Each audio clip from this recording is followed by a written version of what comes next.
पुणे शहरात भरधाव टँकर आणि डंपरमुळे होणारे अपघात आता केवळ आकडेवारी राहिलेली नाही, तर ते अनेक कुटुंबांच्या आयुष्यावर कोरलेली जखम बनले आहे। कोणाची मुलगी, कोणाचा मुलगा, तर कोणाचा संसाराचा आधार हिरावला जात आहे।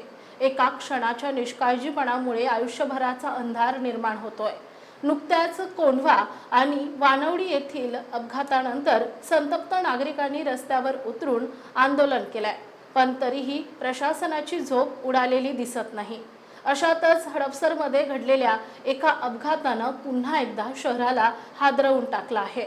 हडपसर परिसरात राहणारे नितीन बंबोली हे नेहमीप्रमाणे आपल्या कामात गुंतले होते। गुरुवारी दुपारी त्यांना एक फोन आला। फोनच्या दुसऱ्या टोकाला मित्र प्रतीक शेठ यांच्या पत्नी होत्या।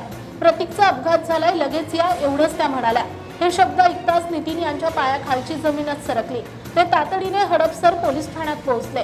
नितीन बंबोली यांच्या जबाबातील शब्द मन सुन्न करणारे। प्रतीक फक्त मित्र नव्हता, तर तो माझ्या आयुष्याचा एक भाग होता।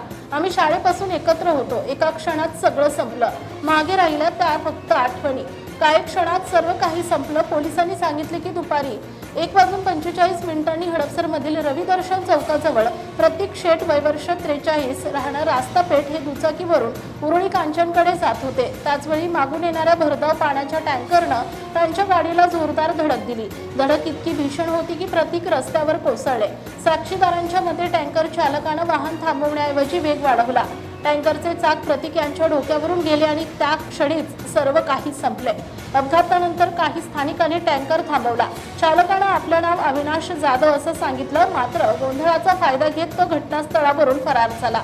सर्वात वेदनादायक बाब म्हणजे जखमी अवस्थेत असलेल्या प्रतीकांना वेळेत रुग्णालयात नेलं असतं तर कदाचित त्यांचा जीव वाचला असता, अशी चर्चा परिसरात सुरू आहे। या प्रकरणात टँकर चालकासोबतच टँकर मालक उमेश जाधव यांनाही आरोपी करण्यात आलाय। या प्रकरणी हडपसर पोलीस ठाण्यात टँकर चालक आणि मालकाविरुद्ध निष्काळजीपणामुळे मृत्यू आणि इतर संबंधित कलमांखाली गुन्हा दाखल करण्यात आलाय।